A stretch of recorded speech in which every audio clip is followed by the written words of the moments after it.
Hello, everybody. Okay. So let me do something real quick. So I'm gonna try to do this one way, and if it doesn't work out, then we're gonna go to the way that I was originally thinking of, but I'm just gonna give it a shot because we're not really focusing on the actual picture of things.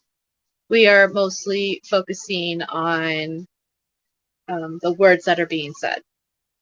So let me try this real quick.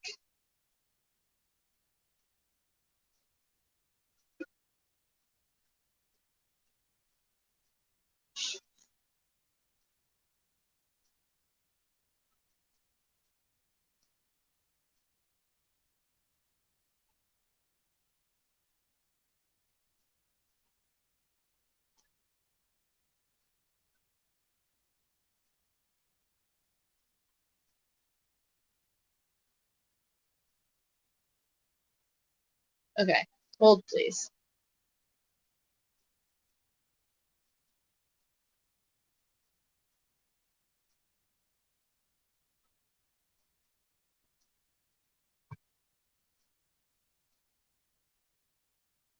Still not popping up, so we may have to go back to what I was originally planning.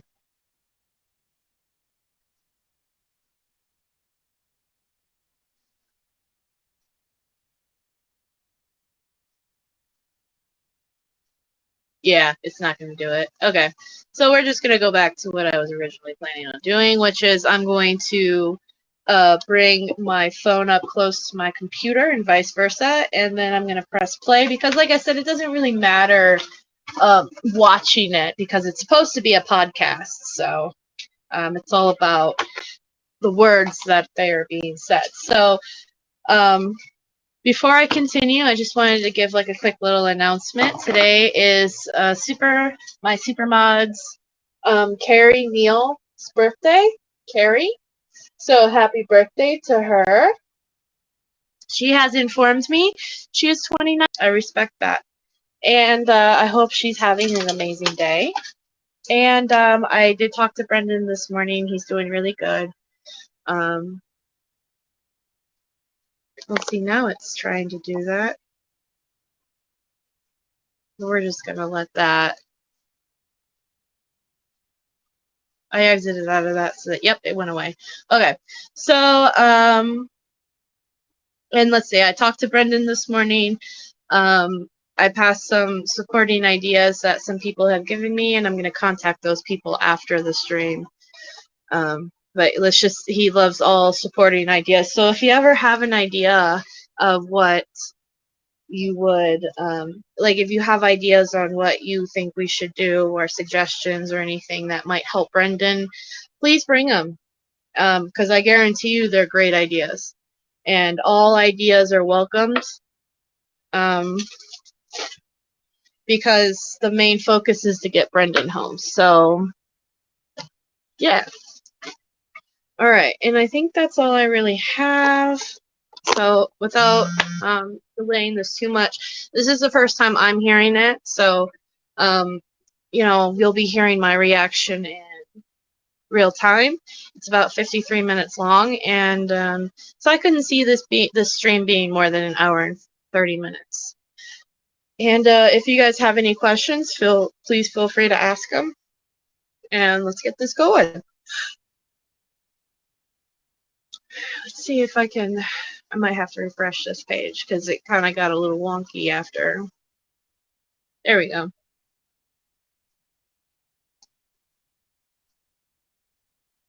Here we go. Let me know if you guys have issues hearing it. We've got the CSI Law and Order effect where everybody thinks. Right, hold on. We've got the CSI Law and Order effect where everybody thinks the goal of every conversation is to get the I did it. They could take a 15-year-old in, absent a parent and absent a lawyer. They were convicted of murder despite DNA proving their innocence.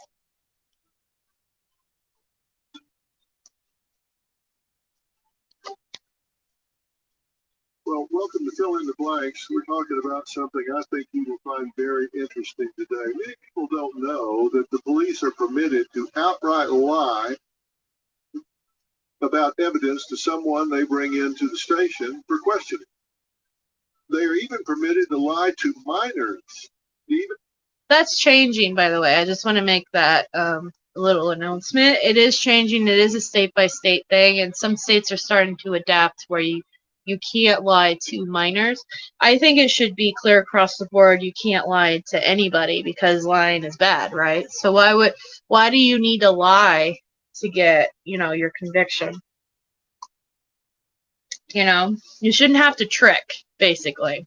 But that's neither here nor there. But I did want to say, I think Indiana was the latest to to make that adapted, that you can't lie to minors. I think if you guys follow Steve Drozen and Lauren Nyrider on Twitter, they oftentimes will update, their Twitter on that kind of stuff. So. kids. Now try explaining that to parents. My guests today have firsthand knowledge of this and are here to share their experience and expertise. Laura Nyrider is a clinical professor of law and co-director of the Center on Wrongful Convictions at Northwestern Pritzker School of Law in Chicago. Now, Laura represents individuals who were wrongfully convicted of crimes when they were children or teenagers. Her clients have included Brendan Dassey, whose case was profiled in the Netflix global series Making a Murderer, and Damien Eccles of the West Memphis 3, whose case was profiled in the documentary West of Memphis. Dave Thompson is the president of Wicklander Zulawski and Associates. Hey, Barb. Thank you for stopping by. He is also a leader in non-confrontational interview and interrogation training. Now, he doesn't want to demonize police in any way. Hey, Under Your Scars. Welcome. And like me, is a supporter of law enforcement. Yeah. But there are some that abuse the system. They've incorporated evidence-based investigative interrogation, which focuses on building genuine rapport, asking open-ended questions, and using academic research to train for investigative interviews. Together, they have a collaboration that, let's face it, is a bit unexpected. A defense lawyer and a law enforcement trainer, which they will also tell us about. So, I'm sorry. That's perfect combination. A defense lawyer and a wrongful convictions lawyer working together is, a defense lawyer and a trainer, police trainer. That's what he said. Yeah, that's perfect because they can work off of each other because obviously this guy realizes there's issues in our system that need to be, there's too many Brendan Dasseys in our system. There's too many Damien Eccles. There's one too many. So, or one is too much, but you get what I'm saying. So, Laura, Dave, welcome to Fill in the Blanks. Thank you so much for having us. It's a pleasure to be here. Yeah, absolutely. Definitely a unique partnership, but one that I think we've both grown through that collaboration in the process.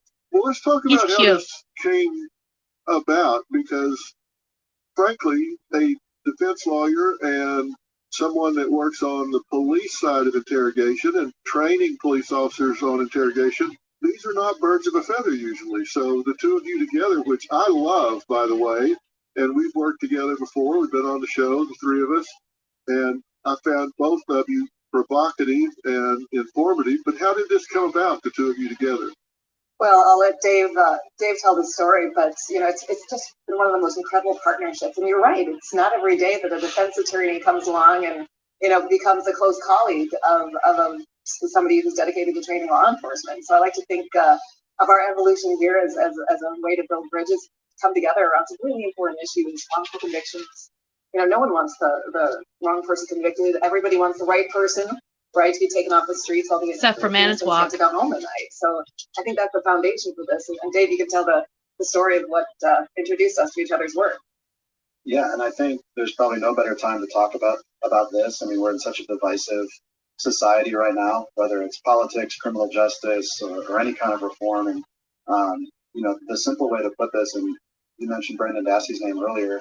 Like most people, I sat and watched Making a Murderer and binge watched it over a weekend several years ago. And I saw the interrogations of Brendan Dassey, and I have the wonderful opportunity to work for an organization that has a platform teaching law enforcement. And so when I saw what happened there, I kind of recognized that if we don't say anything, that's just as good as us blessing and recognizing that that technique is permissible and it's a reliable confession. I didn't believe that, so I had the chance to reach out to Laura and some others involved in the case, and from there realized that we're really not on two different sides of the same argument. We're really on the same one. We're looking to make sure law enforcement has effective tools to solve cases and protect public safety. And I think we've actually seen more that we have in common than we actually have apart throughout this partnership. Well, I think you do too. And I said some of this when we've talked before, but I really worry sometimes about the government and I do this too. situation. Sorry, I worry about the government too, Dr. Phil. But yeah, no, that's really awesome that this Dave Thomas. Hey, Kelly, welcome to the stream. It's really awesome that this Dave Thomason is involved in this and has that unique perspective of being the trainer for police. And I hope when he talks about working with Laura Nyrider, it's more than just trying to pass legislation and stuff like that and to help the organization. That I hope that he's also helping out Brendan somehow with his case, and hopefully they're working together to help free him, because I think that's a major asset that could work for Brendan's case, is having somebody who basically trains police officers how to police office and interrogate, so yeah, I'm interested to see where that goes. Prosecutors who do become abusive. I mean that at several different levels, but as I've said before, I think they forget what their job is, and their job is to seek justice, not a conviction. I think sometimes they get into a case and they get involved ego-wise and time-wise and career-wise. They get bought in and they go after a conviction as opposed to a just conviction. So they'll do virtually anything to get that conviction once they start down that path, whether it's just or not. And I can't believe that some of these prosecutors don't know when they've gone past the line and say, I've taken liberties here in getting a confession. I've taken liberties here in getting someone to say something that a reasonable, rational interrogation in the bright light of day with proper support in place would never have been given. Is that a fair statement, or am I being too critical? I think you're spot on. I mean, I think that, tunnel vision is a real thing that sets in, Dr. Phil, when you are in, the position of prosecuting somebody and telling a story about what it is they did. I think it can be real easy for that tunnel vision to set in, and make no mistake, right? I mean, all of us are vulnerable to that. All of us get wedded to our own narratives, and no question about that. And that's why I think this partnership that Dave and I have forged has been so incredibly valuable, because we can serve as checks on each other. We can bounce ideas off each other. Am I getting too much, in my own place of tunnel vision here, right? So those are the conversations we have all the time that are so useful as we think about moving forward. Right. My thing though, and I agree 100% with Dr. Phil and with Laura. I do think that they do have tunnel vision and they just want that conviction. I also think that society puts a lot of pressure on the police department and stuff to get these things solved. I think that's a factor. Like the media, local people, we want to see the bad guys put away, and we judge the police and the detectives if they don't do it fast enough, because that's part of our safety. So I think that's a factor. And then two, with Brendan and Steven, it was personal against Brendan and Steven. It wasn't just, oh, Teresa died and now we need to find the killer. It was, we have this convenient death and now we're going to get Steven. And unfortunately, Brendan was, a part of that. So that's the only thing I'd like to add is that there is tunnel vision, but I think with Stephen and Brendan's, it was a little bit more personal, a little bit more money motivated, and definitely ego, as far as getting Stephen convicted again and locked up, and yeah. So. Right, you mentioned, Dr. Phil, the prosecutor perspective here, and I think it's important to see how that trickles down to the detective. Right, I like what you said. Their goal is to seek justice, not a conviction. When we look at the interview or the interrogation, the goal should be, how do I obtain actionable intelligence versus a confession? And it's that mindset shift of, let's get rid of this presumption of guilt, and instead let's enter a conversation with the goal of, let me obtain as much information as possible so that we can further investigate. But we've got this kind of CSI Law and Order effect where everybody thinks the goal of every conversation is to get the I did it. And in fact, that promotes the tunnel vision that Laura just spoke about. Yeah, I'm always concerned when you look at the evidence and you see there are interrogation methods that are long embraced and used by probably the vast majority of interrogators. They include certain things such as lying to a suspect, misrepresenting evidence, things that have been constitutionally protected in many ways. Those same things are used with sophisticated, intelligent suspects, all the way down to those that are intellectually challenged. And when we look at the number of false confessions that lead to wrongful convictions, it goes up dramatically when you use those techniques with those that are less equipped to recognize and fend them off versus those that are equipped to recognize and fend them off, which tells you that it's not a level playing field. If you have someone that's got an 80 IQ and no support system and you use those techniques, you're going to get 2, 3, 4 times as many false confessions as you do with a sophisticated suspect. So they have to know that they have tipped the playing field. Well, I agree completely, and I think when the first thing you mentioned, Dr. Phil, is if there's one kind of technique or traditional training, when the only tool you have is a hammer, everything looks like a nail.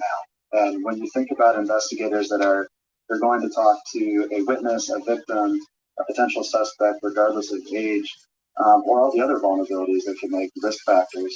If they're only trained in one technique, that's the only thing they're going to use. And we like to look back, and instead of always faulting the officer, is what tools were they given in the first place to be successful? And what we're seeing now are things like trauma-informed interviewing to recognize people who have been exposed to trauma, how that impacts their memory and their recall. We're looking at the social science of, when we say juvenile or youth, now we're looking at upwards towards the age of 25, not traditionally 18. And I think the more we know that we can educate investigators on, they want to do the right thing, but we need to provide them the tools to do so. I mean, I think that's one of the most important things that you're doing, Dave, and that we're doing in partnership. The amazing thing is, I think most people don't know that police are allowed to lie to kids during interrogations, much less that police have been trained to do just that. This is being taught in all 50 states to our police officers, right, to our law enforcement that's out there on the streets. They're being taught to use these techniques. And, the history here is fascinating to me, these techniques in which we deceive and manipulate people during interrogation. These techniques were invented way back in the 1940s and 1950s, and they have gone untouched. They are still in use today, even though now that DNA has been invented, we're realizing that people. Yeah, I just want to stop it real quick and say, hi, Broken Justice.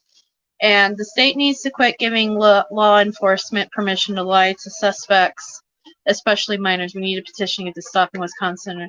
Yeah, I don't think it's right to lie to anybody, whether you're a minor or an adult. And I think the more people need to realize that law enforcement can lie to you. They can manipulate the facts in interrogation to try to get a conviction. That I've seen interrogations where on YouTube and stuff where they say, like, we have your DNA, we have your fingerprints, we have blood, we have everything, and all we need for you is to tell, and the person buys it. And a lot of people would say, well, if they didn't do it, then why would they admit to it? And we all know the answer is that the police manipulate you, and in a lot of cases, they threaten you for the rest of your life in prison, and they offer lenience if you confess. Or even in states that have the death penalty, they'll say, if you don't confess to this, you could be facing the death penalty. So, I think it was New York, Under Your Scars. I think New York is the one that denied it, which is really gross. Any group of adults, any state, any group of adults who are like, no, we need to lie and manipulate to people or to children to get them to confess to these crimes. It's just, there's something seriously wrong with those people. So I'm severely disappointed in anybody that would think that that's okay to do. Yeah, Illinois, I think was the first, and then Oregon, and now Indiana just approved it. Yeah, and then, yeah. You deny it because they suck at their job. Yeah. I think that if you have to lie and cheat at something, then it's not. I mean, that's just my opinion. But if you have to lie and cheat to get what you want in all things, then I think that just shows your true character. And I think the same way with police officers. I don't think that you should lie. But that might be my simplistic view of things. But people are falsely confessing due to this manipulation so much more often than anyone would ever have thought. So we're at this moment now of realization, thanks to DNA technology, that these old, outdated techniques, it's time to get rid of them and do something new. Well, I couldn't agree more, but let me ask you something. I think I am misinformed or made a wrong assumption about this. But in all 50 states, and I know the laws vary and they tend to follow generally the federal guidelines, is it legal for interrogators to question a minor absent a parent?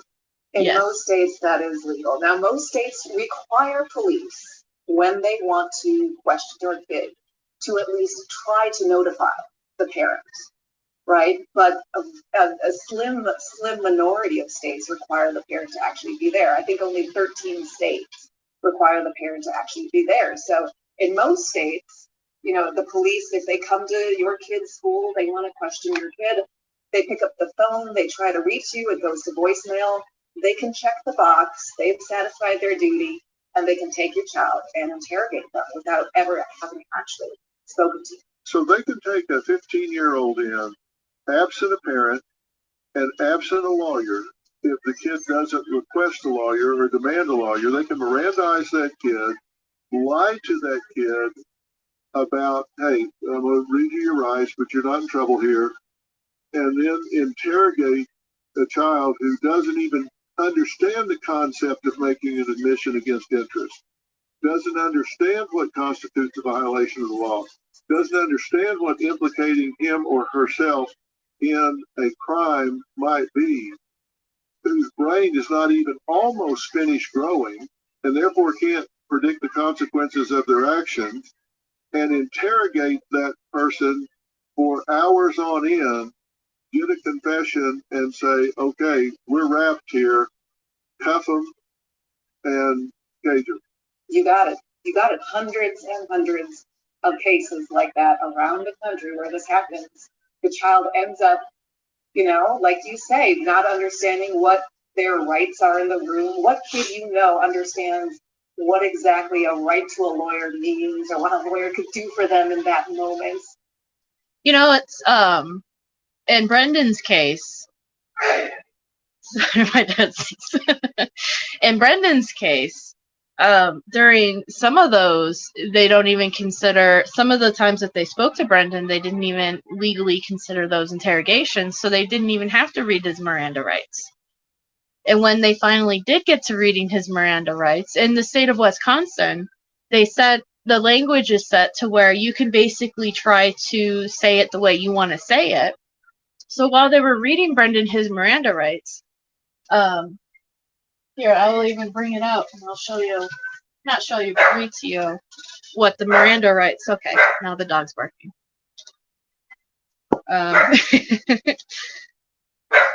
You're ruining my stream, Ginger. All right, hold on. Let me go to the page.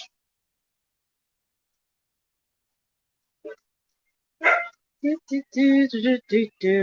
with the exact way they read Brendan's Miranda rights to him.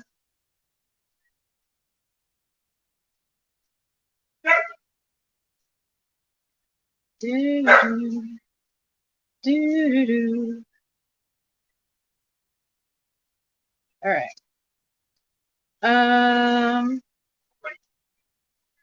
Let's see.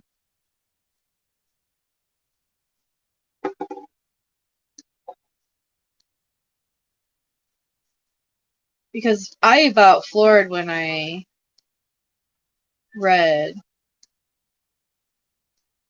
how they read the Miranda to him.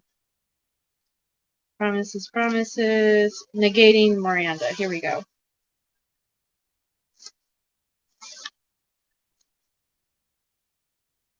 And, all right, so this is exactly what Mark Wiegert read to Brendan as his quote-unquote Miranda rights. Because in Wisconsin, you can basically reformat it. You don't have to read it word for word like the speech like you see in the movies or in the TV shows. So this is exactly how Mark Wiegert read it to Brendan. You have the right to talk to a lawyer for advice before we ask you any questions and have him with you during the questioning. You have this right to the advice and presence of a lawyer even though you cannot afford to hire one. We have no way of getting you a lawyer, but one will be appointed for you if you wish and if and when you go to court. So basically they're saying to him, you have the right to have a lawyer in here with you, and you have a right to have a lawyer while we talk to you and question you, but we don't have a way of getting you a lawyer until afterwards when it's time for you to go to court. So after this fact. And this was legal.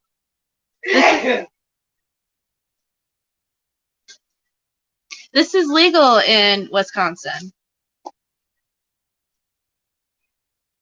And that was said to him on the February 27th at the Two Rivers Police Department. Now, again, Kelly's mentioning, and you know, some parents don't even understand the Miranda rights. Because I realized at 50-something that with making a murder, that you can walk out on them. You have no idea. Yeah, nobody's educated really, truly on the Miranda rights or what their rights are. And honestly, Brendan didn't, I mean, he said yeah, but did he really understand his Miranda rights? No. He's a 16-year-old kid. He didn't understand anything. That all he heard was that you can have a lawyer, but we can't get you a lawyer. So, but besides, you know, we just need you to talk to us, answer some questions, and then you can go home. And you're here to help us, right? So, I'm going to continue. Hi, everyone, but they never contacted me until after. Yeah, that was a few times, Barb, right? It wasn't just that one time, the March 1st, and it was a few times after. Yeah, to come and get him. So, how is that legal? You can just take a child without the parents' knowledge and interrogate them like that? Until after the fact? See, and that's the other thing. Brendan was questioned, I would say questioned, because, like I said, technically, legally, some of the questioning can't be like Richard Leo. Sorry, I just got a text. He gave his professional opinion during the post-conviction stuff that he felt they were interrogation, but technically, because of the way that they were questioning and acting and treating Brendan during it. But technically, these were not considered interrogation because he was not being detained, quote unquote. So it wasn't considered or not detained, but like not in a police, like a police station or something like that. So the one at the school and all that was not technically considered a quote unquote interrogation. It was just questioning. So they didn't have to ask or didn't have to tell him the Miranda rights. But even still, like, how is it okay for a police officer to talk to any minor without informing the parent until after the fact? I don't understand how the school was okay with that. Because the school had the responsibility, in my opinion, to call Barb and say, you need, like, say, no, you can't talk to this child yet until the parent comes and it gives you that permission. I don't think the schools have that kind of power. Are you kidding me? It's ridiculous. Okay. Anyway. Taking him out of school, the police needs to stop doing that too. If my kid warrants a police officer or be talked to, the school better. Yeah, that's what I'm saying. Like the school should not have that kind of power to basically parent your child like a guardian like that. That's not cool. That's not cool. And I think the school in Brendan's case is 100% what am I trying to say? The school has some answering to do, and to be honest with you, I would have like sued the school or something. I don't know if you can. I don't know if it's an option, but to me that's disgusting. And to be honest with you, it happens all the time still. It happens all the time still. So, all right. Now that everyone stops sneezing. And 85% of people waive their Miranda rights. And that number gets even higher when you're talking about kids. Pretty soon, you got a kid who's being told falsely that there's a bunch of evidence against them. You've got a kid who's being told falsely that if they confess, right, they'll go home. But if they don't confess, they'll go to prison. And all of a sudden, you've got a kid who is prone to saying they did things that maybe never happened at all. You see, we socialize kids to respect adults, to respect authority, to respect the police. And so they come in and say, okay, listen, here's what we know, and we're not focused on you. We just need to know what happened. And the kid may not understand conspiracy, may not understand any of the aspects or the elements of the crime, hasn't seen a jury charge ever, doesn't have any concept of what the test of the law is, and can make admissions against interest without understanding what he's admitting to or she is admitting to. That just seems to me to be such an unfair playing field. Well, let me give you some good news. We've had 5 states in the last year and a half or so pass legislation that they're all a little different, but essentially makes these confessions inadmissible with juveniles if deception is used. And the reason I think that that's important is all the way back to 2012, the International Association of Chiefs of Police came out with a recommendation, a policy recommendation, that you shouldn't use this tactic, lying, to our youth as a policy. And as we know, culture eats policy for breakfast. So we haven't seen a lot of departments implement that, but in the last few years, what we're seeing are departments take a stance on educating their investigators on how do we handle interviews with youthful offenders, witnesses, suspects differently than we did before. So we're seeing legislative policy, we're seeing training being different, and we're seeing social science brought into the training. Well, when I was in courtroom sciences, we ran as many as 10,000 mock jurors and respondents to venue surveys, all different kinds of things in a year. And one of the things I frequently ask them is, do you believe that, generally speaking, people would admit to a crime they didn't commit? And overwhelmingly, they said absolutely. They just cannot conceive that somebody would admit to a crime. You know what's interesting now that Dr. Phil brings this up is that if you guys go over to Foul Play and you check out, they actually did Brendan's, they got the transcript to Brendan's thing where they were interviewing, it's like an actual trial thing where they have to interview the jury and they ask them questions and they all that stuff. And it was one of the questions that they were asking the jury as a group: do you believe that police can lie and you believe in false confessions? And a lot of them said yes. We believe that the police can lie to a minor and give a false confession and all that, which is crazy. It just shows, though, to me that there are people who can grasp that concept, but you could clearly see all the corruption that was involved in that jury, because once they got there and they actually got to interviewing them with the jury, you could tell that they were convinced or they were manipulated into giving the verdict that they needed to give. There's something happened behind the scenes. And we have evidence and proof that even the sheriff would show up, during their little meetings and have pizza parties with them. What do you want? Can you see I'm doing something important? Huh? But yeah. Sorry. The dog wants to sit in my lap. There you go. All right. So, yeah. That's something interesting that I remember. I forget the actual term for that, that Foul Play did, for that trial thing with the jury. But it's definitely something I would listen to or read if you find the transcripts. Because like I said, it kind of gives you, how does something go from, oh, we totally believe that concept, and then flips around to, no, didn't happen. Brendan's definitely guilty. Like, there's something happened behind the closed doors. But there is something, truth to what they're saying here right now. Yeah, I agree, Barb.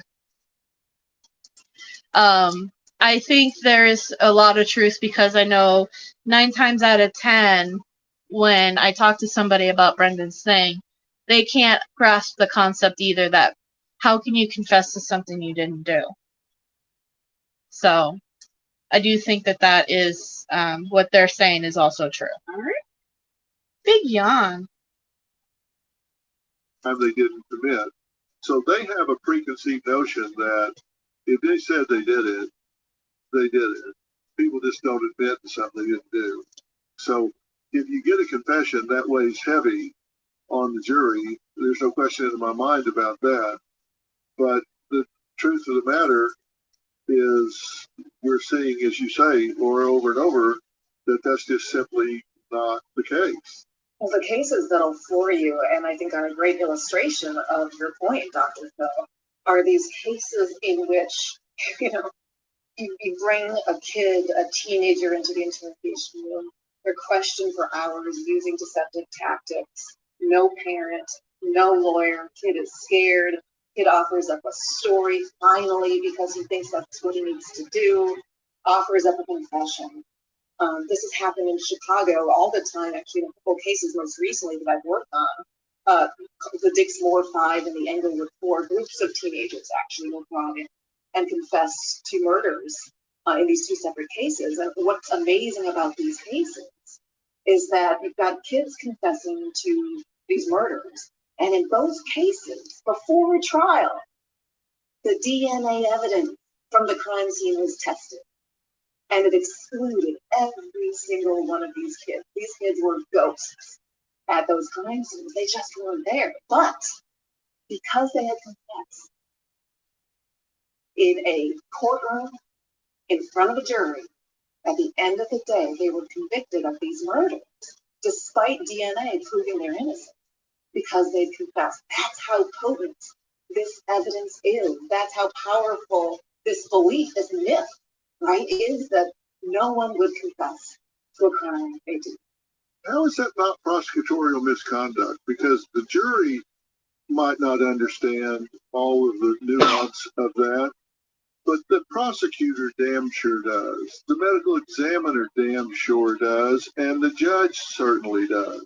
Well, I think you're right, and I think that, part of what we're doing here, frankly, today, and what you've been doing, Dr. Phil, on your show and covering these wrongful conviction cases, is shining a light on the fact that we need to educate and reform so many different parts of this system. I speak around the world about false confessions and police interrogations and wrongful convictions, juvenile justice.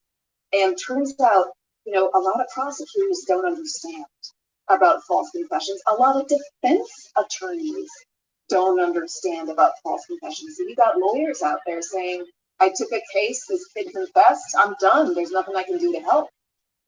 I'm reading what your guys' comments are, and I'm also listening at the same time. So I agree everything with what Laura and Dr. Phil are saying right now.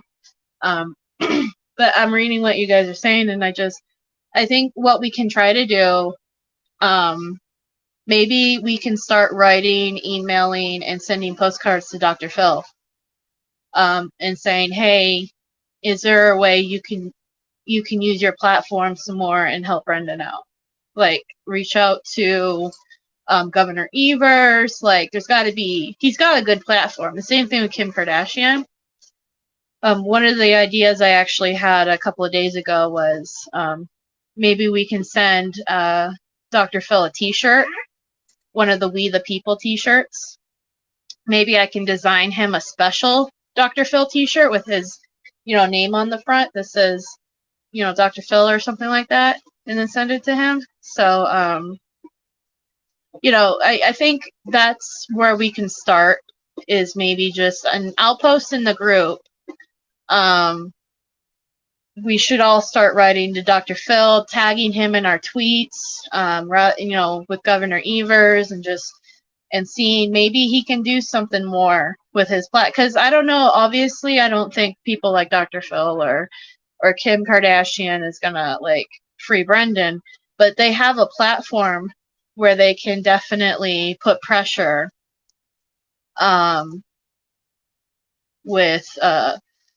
put pressure on Governor Evers. Yeah, we can do it. Maybe that's what we can do. Maybe I can make him a Dr. Phil Stands with Brendan t-shirt. And then send him a t-shirt that with the We the People with all the names on the back. So I think that's something we can do. It doesn't take that much, because we should be, I don't want to be mean about it, but we should be emailing and sending letters and postcards and stuff to Governor Evers. So why not throw in Dr. Phil in that, right?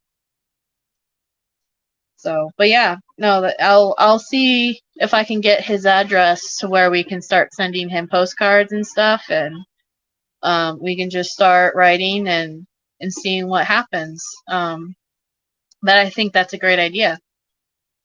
We speak to judges, we speak to police officers, we speak to ordinary everyday folks who, thank God, get this stuff. Because once you see it, once you hear these stories, once you see a video of an interrogation, you really don't have to be a lawyer to understand just how easy it would be for a kid to falsely confess. Yeah, those stories are what really inspired me and helps us in our training. Is when you hear it directly from somebody in that position. Your question about how do you educate people on why would somebody falsely confess?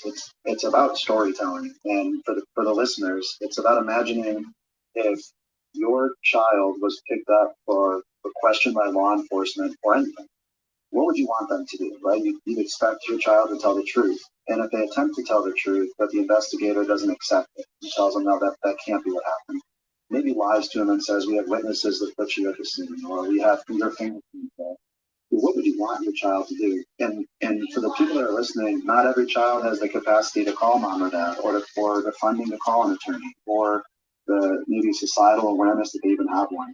And when you think about when we educate law enforcement, as soon as an investigator is ever questioned by internal affairs, they're asking for a union rep, or they're asking for, they're asking for representation. And so it's just put yourself in the mindset of the 15-year-old, regardless of the crime they may or may not have committed, they're still 15, and understanding what capacity they might actually have. And of course, I've had friends when I was in high school that they'd rather face the judge than their parents. You want to call you? No. I've often been told by my by my parents that if I ever went to jail, I better stay in jail. Like, and I would honestly say, no, I'll stay here because back then they would have kicked my butt if I went to prison for something that I did, right? But yeah, no, I would rather go in front of a judge than in front of my own parents, especially back then. No, put me under the jail, but don't call my dad. But let me ask you this, and this is kind of a rhetorical question, but I guess I'm asking, what's the remedy? When you see a prosecutor that gets an alibi, a denial, or whatever, and it's riddled with inconsistencies, they just tear it apart. They set up a chronological timeline. They come back with all the contradictory evidence and information, how long they were somewhere, how long it would have taken them to get somewhere. They just blow it up. Then those same investigators get a confession that's riddled with the same amount of inconsistency. They'll say they were stabbed instead of drowned, or shot them instead of choked them, or whatever, and said they came in through a window when they know that the person came in through the door, or whatever. All of these inconsistencies, and they just gloss over them. What's the research say about what they're telling themselves to ignore inconsistencies in a confession that they would tear apart in a denial? I think you're explaining confirmation bias pretty well there. I mean, it's this presumption of guilt, which is obviously counterintuitive to our entire legal system. But when we look at a false confession or wrongful conviction, the catalyst to what you're describing is what's called misclassification. Is what put a innocent person in that seat in the first place, and why were they presumed guilty, which is wrong. And what we look back now is we see faulty forensic evidence, bite mark evidence. We see eyewitness testimony, one of the leading causes of wrongful convictions. We see jailhouse informants, snitches, again, another leading cause of wrongful convictions. And so an investigator who should do their due diligence is maybe ill-informed as to why somebody's a suspect in the first place, and then gets this confirmation bias that if they look guilty and smell guilty and act guilty in their mind, they must be guilty, and they refuse to accept anything else, and that's a problem. At what point, though, is it morally obligated to admit to the fact that some things just don't add up? Like with Brendan's confession, there was so many things that he said he did during that coerced confession that clearly did not happen based on the lack of evidence. There was no hair in Stephen's bedroom or blood or anything to indicate that anybody had any crime happen in that bedroom. Not on the carpet, walls, mattress, anything. Brendan said that they cut, or somebody cut, I think he said he did.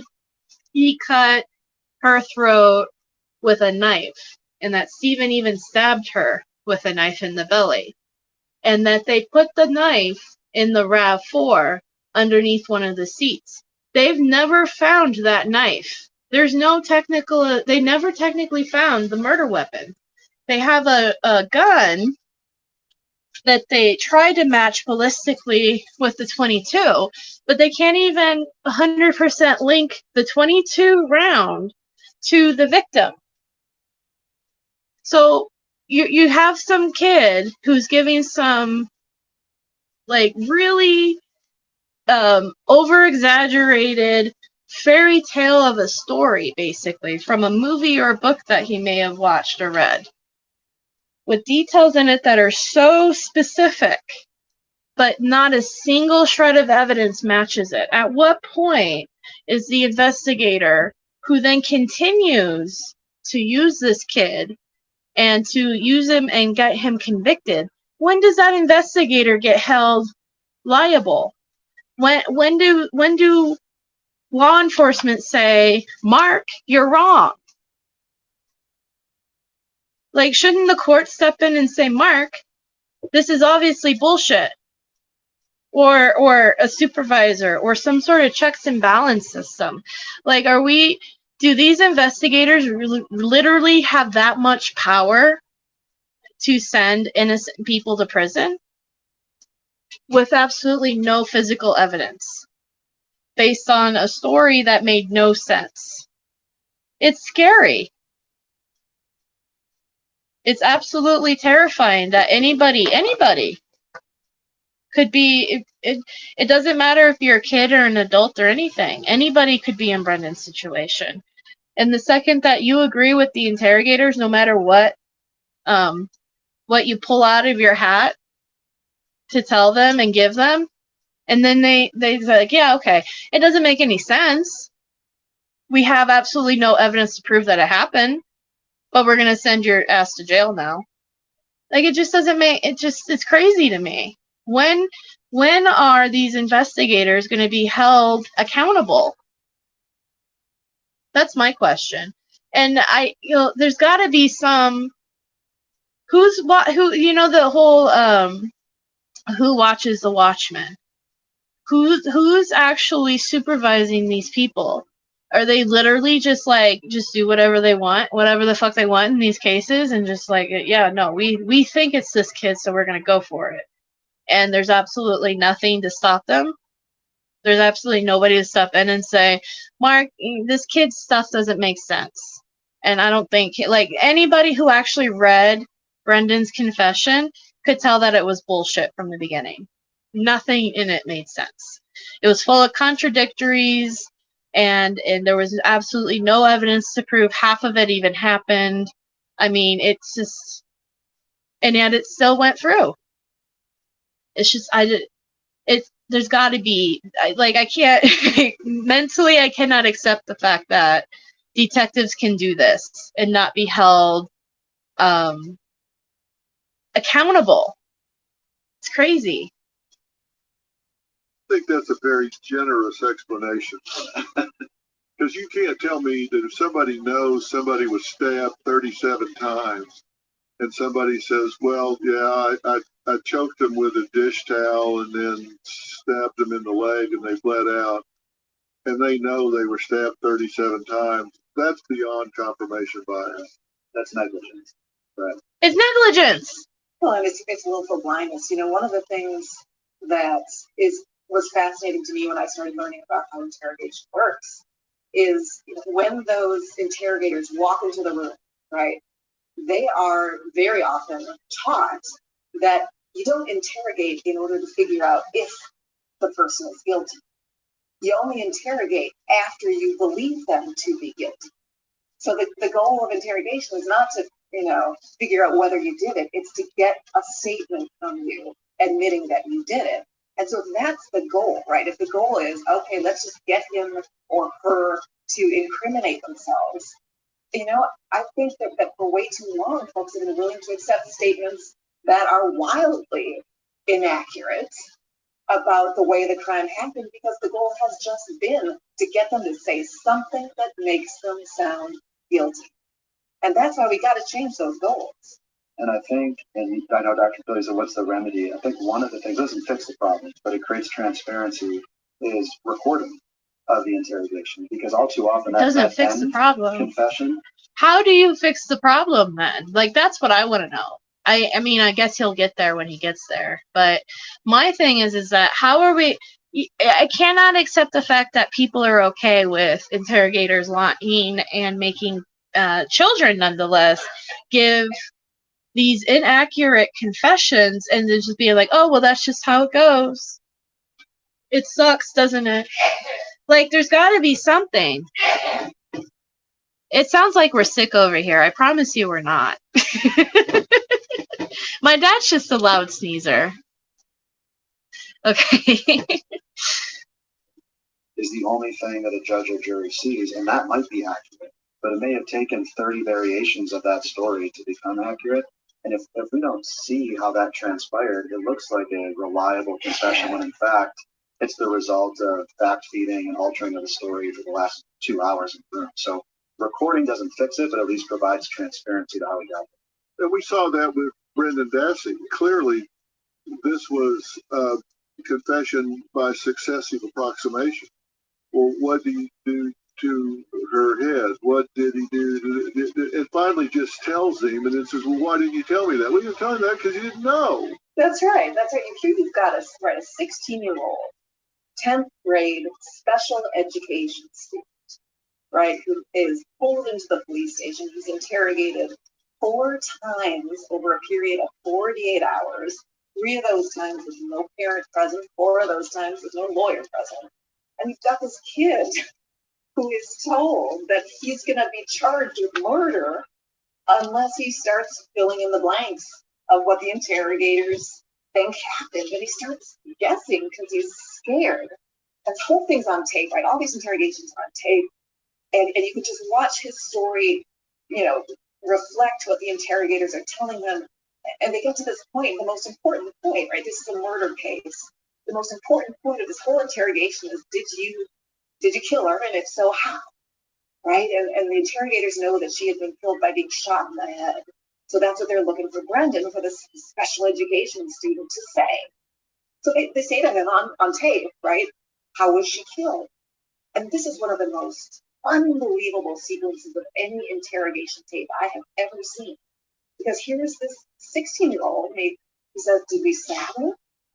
No, something else, Brendan, something else, they say. What else? We choked her? No, something else. And he goes through this whole guessing game. Cut her hair, cut her throat. Ways to kill someone. At one point, he's so confused. They have to start giving him hints. They say to him, Brendan, it's something with the head. You did something with the head. They punched her? And he's so confused. He says, we cut off her hair? And this goes on and on and on. It's just painful to watch until he gives up. He says, I can't think of anything more. At which point they have to say to him, they have to tell him the right answer. They say to him, Brendan, I'm just going to come out and ask you who shot her in the head. And he says, oh, well, that was my own thing, right? He's also there in this story. And they say, why didn't you just tell us that, right? Why are you rattling off all these other things? Why didn't you just tell us that? And Brendan looks up and he says, because I couldn't think. He's guessing. When I saw that initially, I just thought, why didn't they just write it out and tell him he was signing his release paper and have him sign it? It would have been just as valid. Why didn't they have him confess to, shooting Elvis on the moon while they're at it? I mean, it's just, they could have gotten him to say anything in those moments. I think pretty much anything at all. Dave, what do you think about that when you saw it? Well, that moment, and actually another moment shortly after that, and Laura, you can correct me if I'm wrong, I don't know if the jury saw, but when Brendan's mom enters the room and he, immediately starts to recant essentially, and the pressure has been relieved from him, and he's asking if he can go back to school. But clearly you can see that Brendan has no idea what he just acknowledged. He has no idea what just happened. He doesn't think there's any consequences to it, and he tells his mom right away, they got to my head. And that's the part that just struck with me. And I'll also tell you that these video clips that we're talking about, we've shown these clips to over 50,000 investigators the last several years as examples of how not to conduct interviews. And regardless if you have... And he's still in prison. This guy, this is a teacher who teaches police officers how to interrogate and how not to interrogate. And he shows Brendan's confession as how not to interrogate because it's so wrong. And Brendan's still in prison. I'm sorry, if you could see my face, I was shaking my head like, no. Like, it's just so messed up that this guy is still in prison. An innocent or a guilty person in the room, when you contaminate an interview the way that Laura just described, it removes any reliability to that image. How are we supposed to identify this person as being truthful or not? We just told them everything we're supposed to say. So I think it's just a prototype of a false and unreliable confession. If I'd have been the chief and I saw that, and I thought that Brendan Dassey was guilty, I swear I would have fired the interrogators, saying, "You just blew this case. Instead of getting a legitimate confession, you just fed him a confession, and now we have nothing." Right. Again, where are the checks and balances for these interrogators, for these investigators? Who's actually holding them accountable? So even if Brendan was guilty, you just screwed it up because you fed him stuff. And, I guess it's fucked up. Excuse my language. It's messed up because Brendan's still incarcerated. So at the end of the day, they got what they wanted. They got this innocent kid in prison. And they got Steven in prison. So I guess to them, it's like, what does it matter? We still got what we want. But they could have, if Brendan had competent lawyers going into this, instead of Len Kaczynski and then the other two lawyers who, while a lot of people are like, well, they did the best they could. I think they suck too. There's a lot of things that they could have done that they didn't do. If Brendan had actual competent lawyers going into this, he may not be in prison because there was so much wrong that they could have used. It's just crazy that they didn't. When I saw that, I thought, A, there's no way they can sustain any kind of action against him, and B, they'll never use it against Stephen Avery because you can't use fruit from the poison tree. They didn't use it, though, against Stephen. Right, and I think it goes back to this training piece going forward. Hey, Jazznaz. Oh, and hey, Rhonda, SD. Of that interview or interrogation is to get a confession. It results in what we just saw. Is they're going to accept nothing else other than I did it. Again, regardless of innocence or guilt, if your goal is let me get as much information that I can compare to the actual evidence, we can actually investigate. And the last thing I'll say with this, we've been talking a lot about deceptive tactics. The Supreme Court ruling that permitted the use of this tactic is from 1969. The availability of evidence is a little bit different today than it was back in the early 70s. And we have the ability we can track a whole bunch of stuff we weren't even thinking about, 50 years ago. And so it's not relevant anymore. It doesn't need to be used anymore. And we can actually have investigators investigate would be part of the solution. Well, I work with law enforcement as well, doing training and all, and I've been asked over the years so many times, is Stephen Avery guilty and is Brendan Dassey guilty? I give the same answer every time, and that is, all I can tell you for sure is that neither one has ever had a fair trial. Okay. Don't know if they did or didn't. I can tell you what I think. What I know is they've never had a fair trial. Well, what do you think, Dr. Phil? Only is Brendan's lawyer, but I've represented Brendan Dassey 15 years. And my work on his case and getting to know this young man who was 17 when I met him. He is 33 years old now. I am so proud to represent Brendan Dassey. The only evidence connecting him to this murder is this confession we're talking about. But he's not even able to describe what happened. Every citizen who cares about truth, who cares about due process, who cares about reliability in our criminal justice system should be jumping off their couches and, rushing out there to make sure that this doesn't happen again. Not to Brendan, not to any other special education student, not to any other kid, not to any of us, right? The way the system let that boy, now man, down is just heartbreaking. Laura? Yeah, I will. I'm going to add to that and say, as somebody who considers Brendan like a best friend to me, I'm very lucky to be able to talk to him once a week on the phone. It used to be a lot more when he was at another prison, but it's all good. And but as I've known him since Making a Murder came out in 2015 in December. I started writing to him around January, February. I think I got my first letter back in March of 2016. So I've basically gotten to know this person since 2016 up to today, and I can tell you for 100% certainty that he doesn't have a single mean bone in his body and wouldn't be able to hurt a fly. There is no way that he would have been able to stomach doing anything bad to another person. So, and he has turned out to be a very remarkable human being. It's amazing the amounts of things that he's been through, leading up to being where he is today, and just how amazing he is as a person. So, there is no way that Brendan Dassey is guilty of anything other than being manipulated by two really shitty detectives who just destroyed his and his family's life. Yeah, and I think every single person that has ever interacted with him for more than 5 minutes, whether that is through meeting him face to face, like a lot of the prisoners that he interacts with at prison, have nothing but wonderful words to say about him. Even the guards all have nothing but wonderful things to say about him. Supporters from all over the world write to him, and he writes back, and they all have nothing but wonderful things to say about him. And if he calls you, you can hear it through the phone.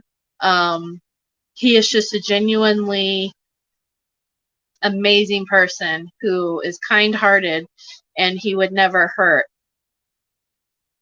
anybody, much less commit the crimes that those investigators manipulated him into confessing to do.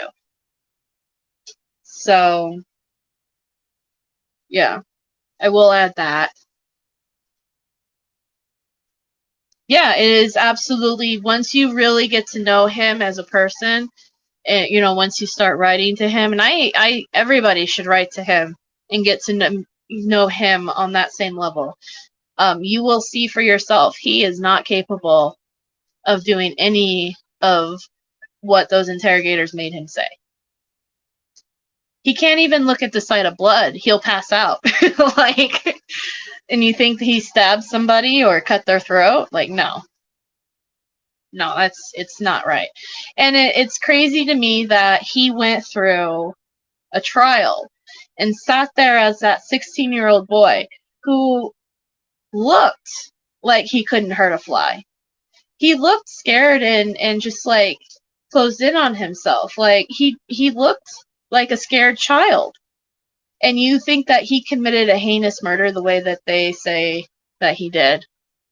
It's just crazy to me that it went that far. But Laura provided the opportunity for us a few weeks ago to chat with Brendan, and I think it's important. That's awesome, Barb. Thank you for sharing. I'm glad that, yeah, he says hi to everyone. He loves y'all. Oh, we love Brendan. And we just want him home with you, Barb. For me to be able to say how kind and inspiring Brendan Dassey is. I can't imagine anybody I've talked to. I know we had Terrell Swift on your show. Anybody I've talked to that's been kind of a victim of this process, it just amazes me the hope and the positivity and the focus that they have because they know who they are and they know what they did or not. And Brendan just one of the most positive, most inspirational piece of this whole puzzle. Yeah, he's 33, as I said, and Brendan I've watched him grow up. He's grown up into this unbelievably kind, gentle, funny person. Very hilarious. He still has this childlike faith that one day justice is going to come. It's remarkable. After making a murder, all these people around the globe, millions and millions of people saw his story. They started writing Brendan letters. Right? All the time.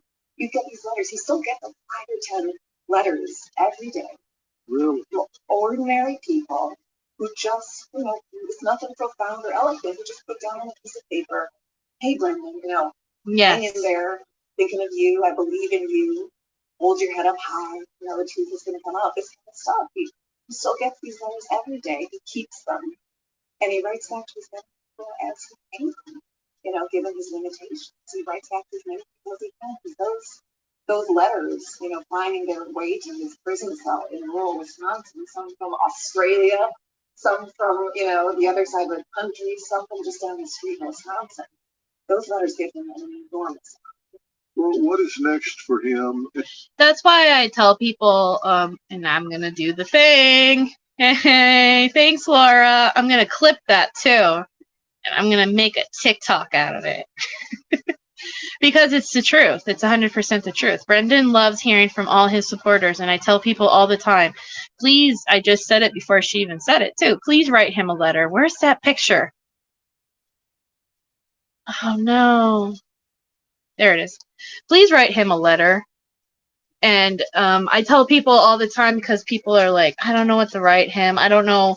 You know, some people feel guilty because they have, like, I don't want to, like, but they have really great lives. And they look at Brendan and they're like, he's stuck in prison. And I don't know what to tell him or write to him. I don't want him to feel bad. And I always tell people, you know, even just sending him a simple card or anything that says, Brendan, you know, we believe in you. And we believe that you're innocent and that you'll be coming home soon. It really does mean the world to him. It gives him so much power and hope. And I really do believe that if it wasn't for all of us supporters, he wouldn't be as positive as he is. I think he's a very, very positive and wonderful person alone. But I think because of all of us together, it helps a lot. So, yeah, so please send him a letter or a card or anything like that. And also, please include your full name and your return address on the envelope, or else he will not get the letter. And that's due to the new text behind thing. So, yeah, screenshot that, send him a letter, send him a card. Tell him you believe in him and his story, and that's all, you know, that's all you really need to do.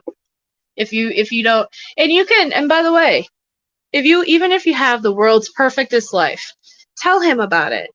Write to him about it. Tell him about your life. Tell him about your kids, your animals, your vacations, your this, your that. And the reason why is because our letters help him escape from where he's at. Like, it helps him get these experiences that he doesn't get.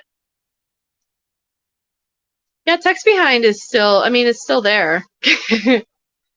Yeah, if you're overseas and you don't want to send a letter, you can write to text behind. It works just as well as snail mail, in my opinion, but it's cheaper for the UK people, I think.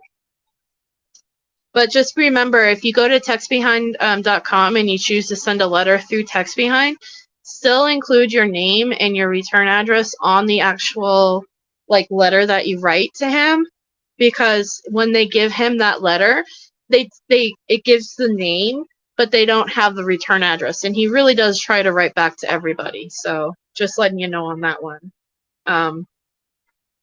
But yeah, he loves reading all sorts of letters and stories and experiences, and he doesn't have a single jealous bone in his body. There's nothing that you could write to him that would upset him, other than if you bashed his family. That's one thing.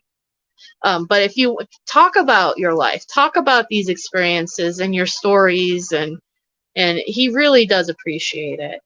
And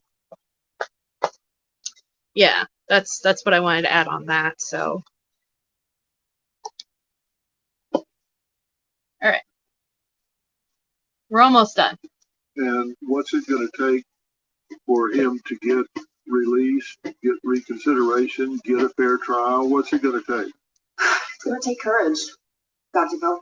It's going to take courage. You know, someone in Brendan's position legally right now, the best option is to go to the governor of Wisconsin and seek executive clemency.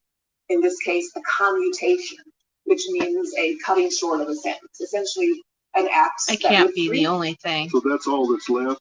That's Brendan's, best option right now. That can't be the only thing left.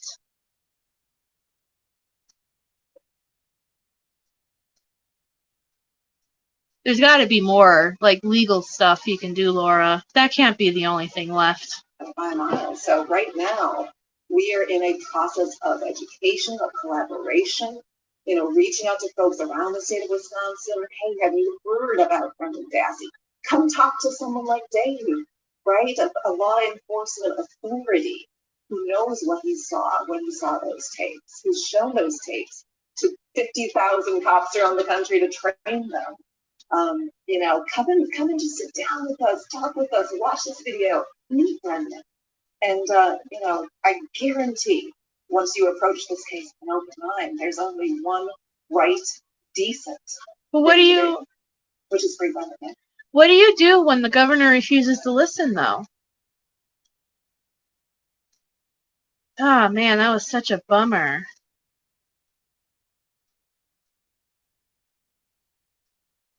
I will when I'm done with this, okay, Under Your Scars? I'll look at it. Did you send it to me through Messenger?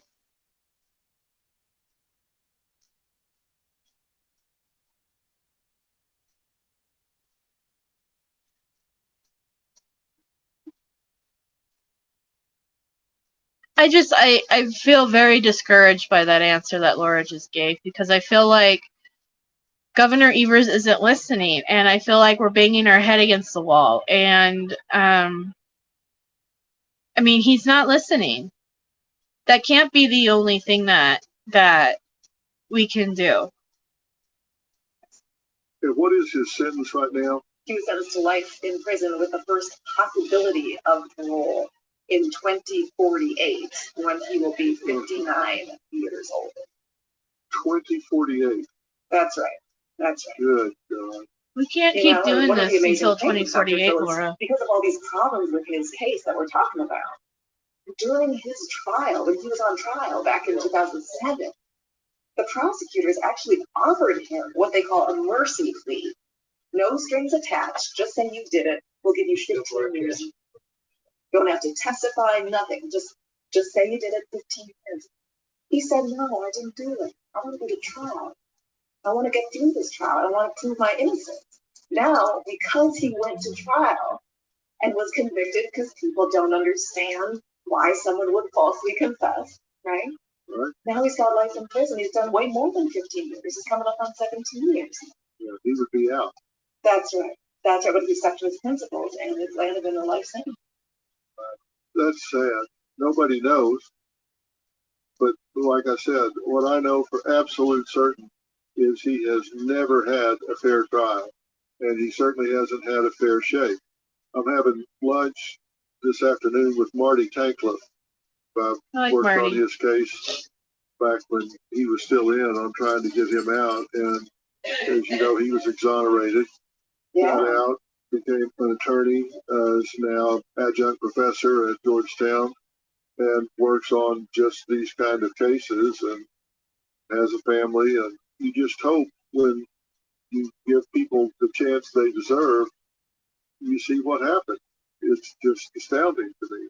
No, it's what you were saying before, the resilience these folks show, and the humanity that we're locking up wrongfully in these cases. Marty's a great example. And Dave, Marty is. Yeah, Marty's again another example of an inspiration. He's helped testify in some of these legislative hearings to get policy change. He's been a great support. And I think, if we go just real quick back to Brendan's case, and I mentioned we've used some of these examples in our training, among other cases and examples. I tell Marty's story all the time. Most, if not all, investigators identify the same thing when they watch these tapes. And I don't know the investigators that were involved in Brendan's case. I don't know their mindset at the time. But when I talk to investigators today, when they reflect back, I'm sure they wish they would have done things differently, even just because of the reliability or unreliability that comes from the statements and the approach that was used. I think that's powerful. We've got investigators across the globe that recognize there's an issue with the reliability of that information. And as Laura said, that's the information that was used to convict. And so we've got a simple math problem. Yeah, that's shocking. Do you think that Mark Wiegert and Tom Fassbender give a shit, though? I don't.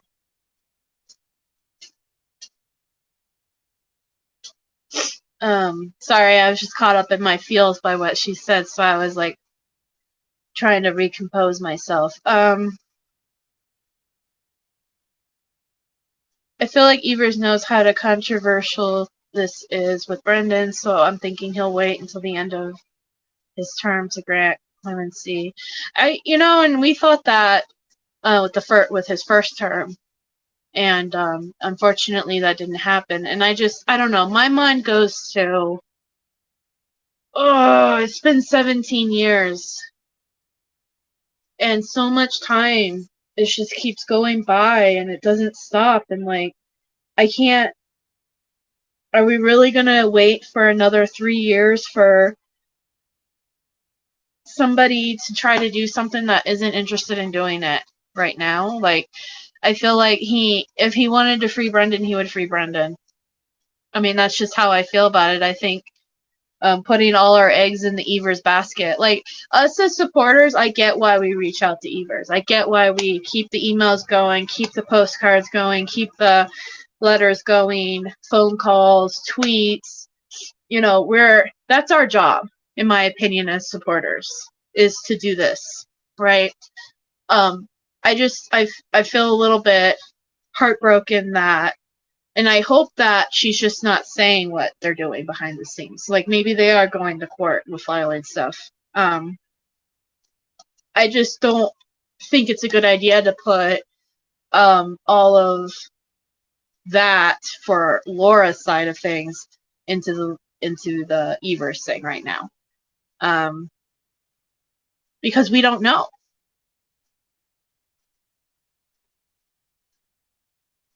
Right. But if there's legal things that can be done, they should be doing them. And waiting another 3 years for hopefully somebody to say, you know what, you're right, I'll let him go. It just doesn't make me, because what happens at the end of 3 years and he doesn't? And then you just wasted 3 years hoping for something to happen that didn't happen. I'm just saying, like, I'm not against us going out, and I'm not against Laura talking to Governor Evers either, or keep doing that. I'm just saying that I think there should be some legal stuff that should be happening. Is it possible that Laura is waiting for KZ to get SA out before starting? And that could be part of it. Tracy Strunzi was on with Foul Play during one of the filings that KZ did, and that was one of her theories, is that Laura Nyrider is waiting to see what happens with all that, because the reality is that anything that could possibly help Stephen can also help Brendan. So if Stephen does get out because of KZ, then Brendan doesn't automatically get out, but they can certainly use stuff to help him with Brendan. You know what I mean? So it's possibility. It's just it sucks because so much time. Like, Brendan's the one who's sitting there in prison, missing out on family and holidays and sleeping in a prison cell, and he has to take showers when they tell him to, and eat when they tell him to, and he can't sit with his family during the holidays, and the rest of us can. That's what my mind goes to. That's why I'm just like, I hate that it's just, there's so much time and spent going through all this. Like, it really breaks my heart. And yeah. Right, Barb. I agree. Like, it literally shattered my heart in a million pieces when Laura said it's all on, most of it is on Evers. Like, Evers. I just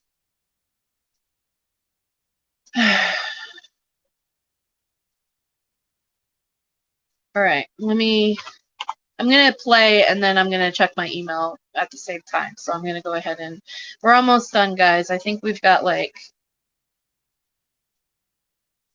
15-20 minutes. So what is the solution? A lot of what is being done, I think it's generous to say that it's confirmation bias. I think it's generous to say that it's tunnel vision. I think that there's just a lot of, I don't care, I've got somebody in the box here, and My job's to get a conviction. I'm going to get a conviction. I've worked with so many of these prosecutors who have just told me straight up, I came over here, A, to get experience in front of a jury, and B, to build up a one-loss record, hopefully perfect. And then I'm going to jump to the defense side of the docket so I can then start recruiting these cases and say, hey, I was a prosecutor. I was your worst nightmare. I never lost a case. I know how to beat these cases because I've been on the other side. I think they've got an agenda. Some of these guys have an agenda, and then they're going to jump to the other side of the docket and try to get rich off of it. I think there's more larceny in their hearts than just simple confirmation bias. But what do we do? How do we fix this? What does the legislation need to call for? Well, I can speak to the law enforcement piece of this. There's a slide I have in our PowerPoint that says if it ain't broke, break it. And part of the first thing that we have to do when we're training investigators is identify they've used techniques for the last several decades that in their mind have been successful because they have successfully solved some cases. And so the first thing we have to do is educate what all of these potential tactics are that can be a problem. The second thing we have to do in conjunction with that is provide education on what training does work. About almost a year ago now, in my hometown of Buffalo, New York, we had a shooting, a racist attack at a grocery store. Buffalo. Sentencing was just about a week ago. But 10 people in our community were killed. And if you have to go interview the witnesses to a shooting, you can't be relying on these deceptive tactics or assuming how they're going to respond. You need to understand how trauma impacts those witnesses. And the same thing applies in all of these cases. Providing a tool for investigators to go get information. From a legislative piece, the last third piece of this remedy is making sure not only policy in a department reflects new training, making sure that's bought in from the command staff top down, making sure the prosecutor's office knows what a reliable confession looks like. And if all that doesn't work, and it hasn't, we have to know that about 30% of wrongful convictions contained a false confession, which means about 30% of these had confessions that were admitted by the courts as voluntary. And so the important piece of legislation is to provide the courts a screening tool to identify all else fails. This shouldn't be used as evidence in a conviction against potential consumers. So I think those are at least the three prongs that we're working at. So. I just throw one other thing into the mix here that I think another thing that surprises people, ordinary people, is the idea of prosecutorial immunity and police immunity. For those of us who are just, doing our jobs, living our lives, you make a big mistake at your job, or if you do something intentionally wrong at your job, all of us can be held liable. Let me tell you something about my job. Somebody recently was put on 2-week suspension for an investigation because somebody accused them of sleeping on, falling asleep at night. That's how bad my job is. Really serious. If I miss giving a med for somebody on accident, because we're all human and it happens, but I haven't had that happen in a long time, by the way. But let's say I forget to give somebody their allergy pill, even something as small as an allergy pill, I can get in a lot of trouble. It's ridiculous in the amount of trouble I can get in for rumors and stuff. It's pretty. I'm dealing with human life, so it's understandable, right? I deal with humans and taking care of humans, so I'm not complaining. I'm just saying, when you have a job that has so much to affect another person's life, you would think that there would be a lot of checks, like I said, checks and balance. So these detectives basically have so much immunity that they can come in and destroy your life and your family's life and send you to prison for the rest of your life, but not have any accountability or anything like that. It's just crazy to me. It's absolutely insane. I can't even get away with not changing a diaper on a schedule, right? or else that's abuse. But a guy can pull a child out of school and interrogate, a detective can pull a child out of the school, interrogate them without the parents' knowledge, and send that child to prison for the rest of his life and not be held accountable at all for that. It's just insane to me.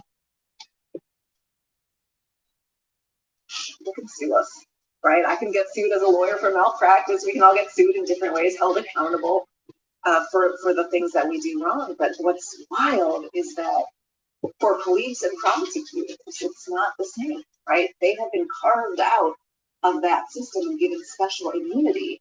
So that if you are a prosecutor, and let's say you're a bad guy, and you decide to intentionally frame someone for murder, knowing that they're innocent, right? The worst of the worst are the worst things you can do. Send them away to prison for life or maybe to death row. And you do this on purpose. You cannot be liable under the law because of immunity, right? And police officers have qualified immunity that act to protect them, even if they do things intentionally wrong. And I think that's a huge part of the system that's got to be fixed too. We can all be held accountable to each other. And there's no reason to take a couple of groups of professionals, police prosecutors, and treat them different than doctors or teachers or, other important people with important responsibilities in our society. Yeah, I think we're all three saying the same thing. Think about how many interrogations go on, how many interviews or interrogations, however somebody approaches it, go on every day. I think the vast majority of them don't have ill intent. I think they're trying to get to the truth, get to the bottom, find out what happened, and hold the right people accountable. I'm a huge supporter of law enforcement from the bottom to the top. But I'm not gonna. When you get something that goes awry, I shared my thoughts yesterday. I don't want to keep repeating what my thoughts are. All I can say is don't trust the police, folks. No matter what. Always ask for a lawyer and don't talk to cops. I think depriving someone of their liberty in Hi, the Colette. United States is a very high standard, and it should be. Depriving someone of their life is the highest of high standards, and well, it should be. There's got to be some kind of standard, some kind of review, check and balance system here. And having spent so much time in the litigation arena, I've told my staff here, if you get stopped, you get in juxtaposition to some crime, you don't want to say anything about anything to law enforcement. You need to get a lawyer and don't say anything. Yeah. What advice do you guys give to your friends off the record if there's been a shooting, an incident, a bad car wreck, something that they're even tangentially involved with? What do you tell people when the police show up? How do you tell them to conduct themselves? I'll answer that because I think it's unique from my perspective. Call an attorney. And I think the same thing happens. I think police officers that we train tell their family the same thing, because even by saying, obviously, be respectful and cooperate, which makes sense, but cooperate is part of the problem, right? Because we all perceive what cooperate means differently. If that's starting to give up information that you don't realize is going to incriminate yourself, even if incidentally is an obstacle, and even with kids, so parents that are listening, parents are often the worst person to be in the room with their child during an interview. Amen. They're not giving good legal advice. They can be. Central Park 5, all wrongfully convicted. I think 2 or 3 of those boys had their parents in the room with them during the interrogations where they falsely confessed to these crimes. Parents does not necessarily mean that a false confession isn't going to happen. That's why lawyer. I mean, yes, call the parent. The parent should be aware, and then the parent should call a lawyer. 100%. So, yeah. But yeah, the Central Park 5 had parents involved in there, and they were still wrongfully convicted and gave false confessions. And a few of the parents were like, no, this is bullshit. But then, there was 1 or 2 parents that were like, just tell them what you need to tell them so we can get out of here. Like, I don't know if you guys watched that Netflix series, When They See Us or something like that, but that was pretty fair account of what happened. So, yeah, it's very important to have a lawyer present, and to teach your children that if you're ever in that situation, call me. Don't say anything and call me, and then I'll bring a lawyer. I think that's what people should tell their children. And also, I just want to, while we're kind of like, when he says cooperation, you do have constitutional rights. You have the right to remain silent. You have the right to attorney and blah, blah, blah. There's also rights that you don't have to let the police into your home without a warrant. You don't have to give your DNA or fingerprints. The fingerprints you have to give when you're being detained. But like, as far as if they're just questioning you and they're like, well, would you be willing to give DNA? Would you be with a court order? I will. That's what I would say, because that's my right as an American citizen. I'm not just going to give you my DNA unless you come back with a court order. I'm not going to let you in my house or search my car unless you have a court order. You can get that. They're not hard for them to get. So make them do their job and get it. And that's just my 2 cents. So that's why another thing where he's like, cooperate. Yeah, I'll cooperate with my lawyer present, and we can talk about it with my lawyer. But there's just certain things that it's your right to exercise. And I strongly advise that even if you're innocent in anything, you exercise your rights, your constitutional rights, because those are there to protect you. Innocent people go to jail. We all know that. And whether you're innocent or guilty, exercise your rights. Some of the same technique. So you have the right to representation, use it. No question about it. I'm a mom. I've got 2 little boys in school, and one advice I give, my mom friends out there is put a letter on file with your kid's principal at their school saying, you know what, if a police officer shows up at school, wants to question my child, right? This child, I am asserting for them their right to a lawyer. In this letter, they have representation. I will get them representation. I do not want them questioned without me and without a lawyer. Wow, what good advice right there from both of you. And I hadn't thought about the letter. That's a good idea, yeah, about the letter. I've had cases where someone has died in the home and the spouse's parent has shown up to support, and they just took them to the police station as witnesses, not as suspects, and listened to them talk. The spouse says, just feeling guilty, says, oh my God, I just feel horrible. I just blame myself. That was the beginning of them winding up in prison and ultimately committing suicide. And it began with them saying to their parent, I blame myself. It's awful. And they didn't mean I caused the death. It's just, I should have been there. I should have, been more sensitive. I should have seen this coming. I should have, how you self-recriminate when you didn't foresee something. And they wound up in prison and couldn't take it. And both of the children wound up without a parent because one was dead and the other killed himself in prison. And it all started with, I blame myself. I think we see the same. It's a terrible, but a good example of that. I think we see the same often with wrongful death of a child or child abuse, or teachers, parents, caretakers that feel this guilt and remorse, and they're in this kind of state of trauma after something happened. And those types of spontaneous utterances can be easily misconstrued or used in the wrong way. So that's really. I was actually saying that this morning because I was talking to a friend through Messenger, and we were talking, and one of the things I mentioned was Dieter. He had to be put down yesterday, and one of the things I said to her was I felt really guilty about it. I didn't do anything wrong. It was his time to go, but I still feel like guilt. You know, like I let my dad's dog down. You know, maybe there was more we can do or whatever. And I think guilt is a normal thing to feel during a death, especially when you're still processing that death.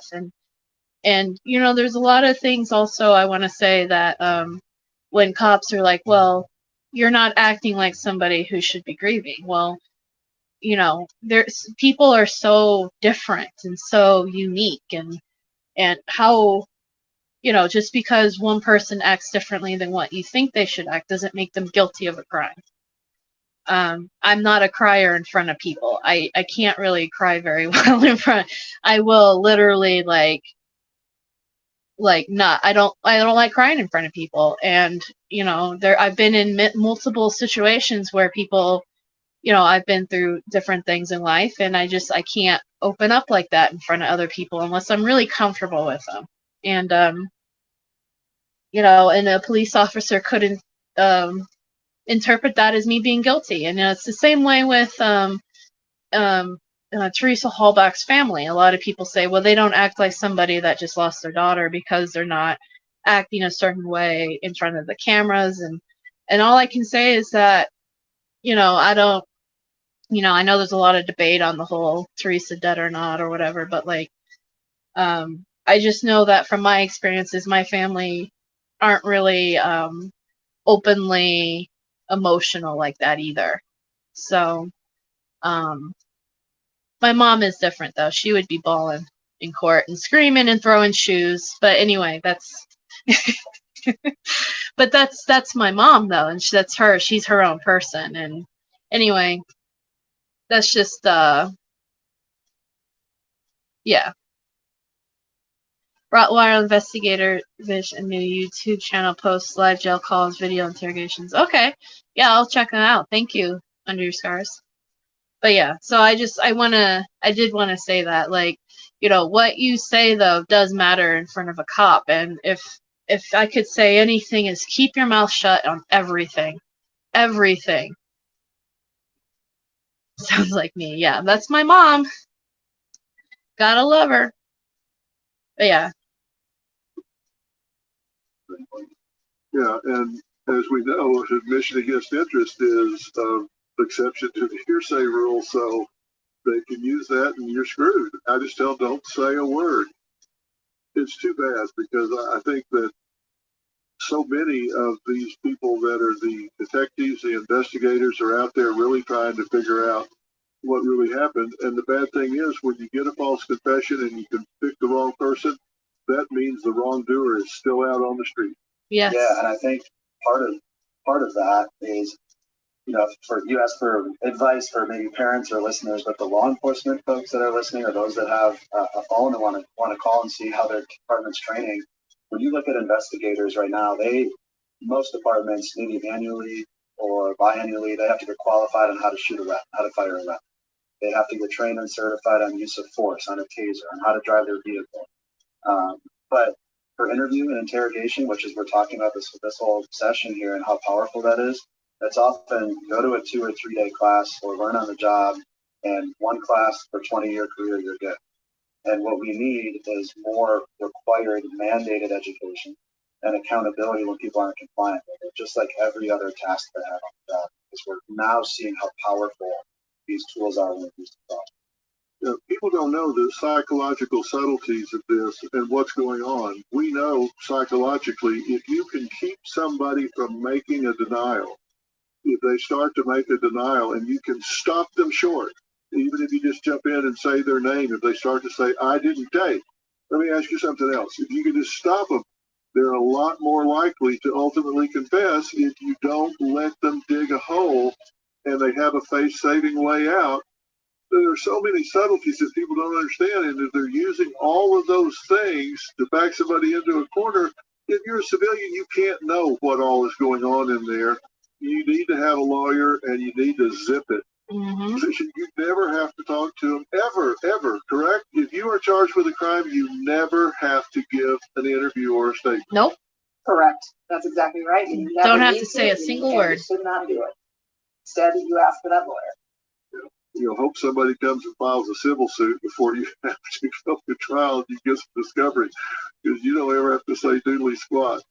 That just doesn't happen very often. Sometimes it does.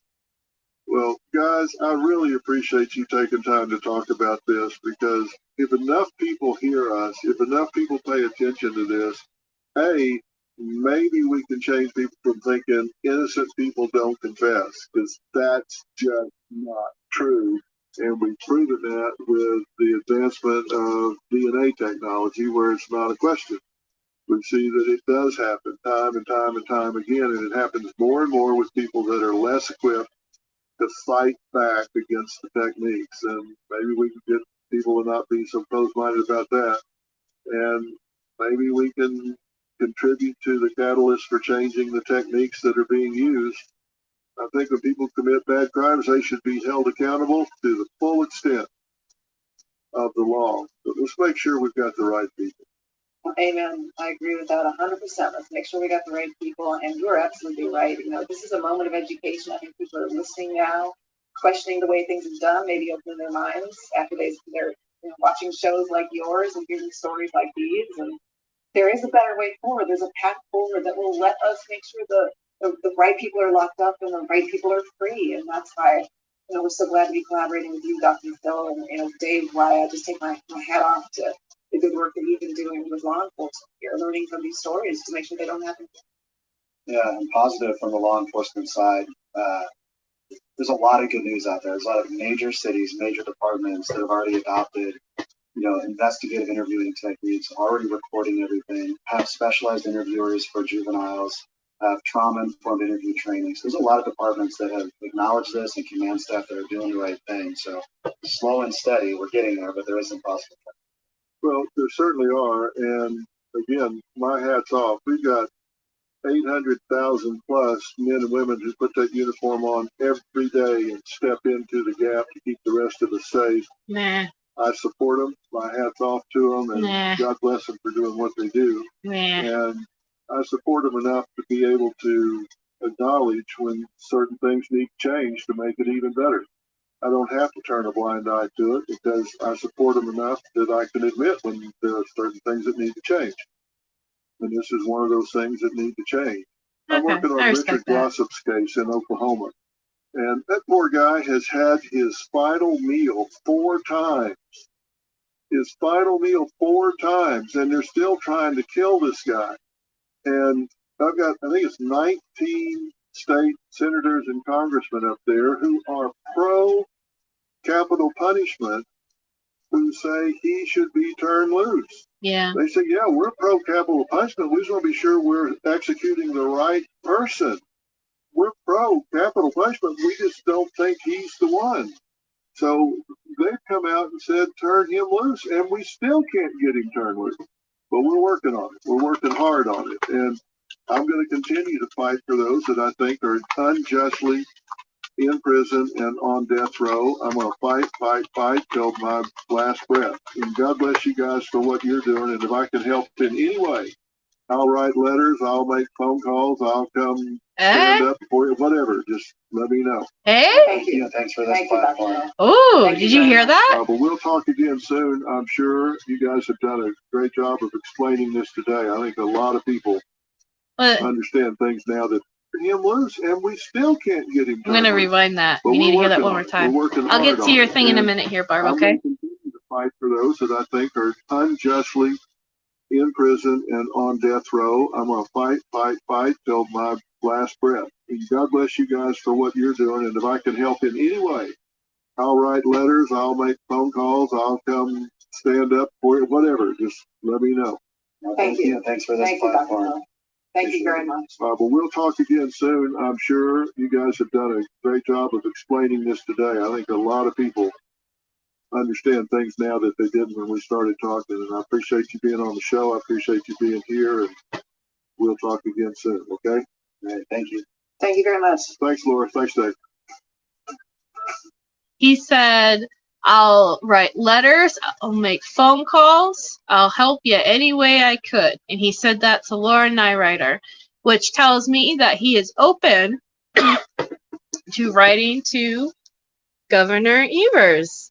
So there you go. So I'm gonna post the video that we just watched. It is called Fill in the Blanks. It's Dr. Phil's actual channel. Fill in the Blanks. I'm gonna post it here in the chat, and I'm also gonna post it on Facebook in the group and on Discord. And I want all of us, part of this is to go over to this and to comment that we need Dr. Phil to help us. Brendan Dassey.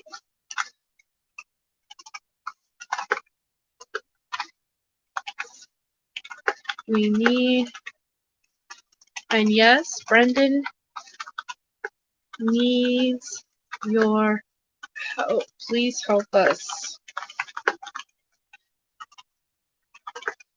Tell Governor Evers to send Brendan Dassey home. And I think we're definitely I'm gonna look up address where we can send letters and stuff to Dr. Phil.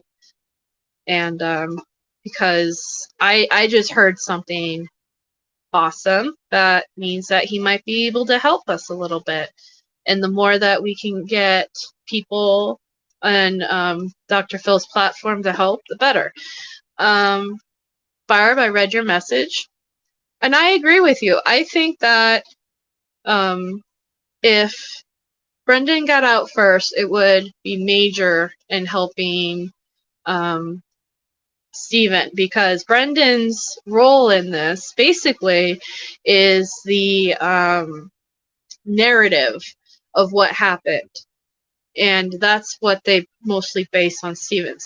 So if Brendan got out first, and they deemed his confession false, and they said this is obviously bad, I think that it would make a very big difference, because then there goes the narrative the state used for Stephen as well. But I also think that if Stephen got out first, it would also help Brendan too. Either one of them, would help the other as far as whoever got released first. I'm biased, obviously. I would be very happy if Stephen got out, but I would also be very sad if Brendan was still in. So I'm biased a little bit, where I'm like, I kind of want Brendan out first, but I do root for both men. I do hope Stephen gets out soon, because his whole Stephen's basically his whole life has been nothing but prison, and that's just heartbreaking in itself, and Brendan Brendan though is also in for most of his adult life. Actually, all of his adult life has been in prison. But I just posted the link in the chat for the video we just watched. Go over there, give it a like, give it a comment, tell them that, we all probably support Brendan, and he's got an army of people, and that Brendan does need his help.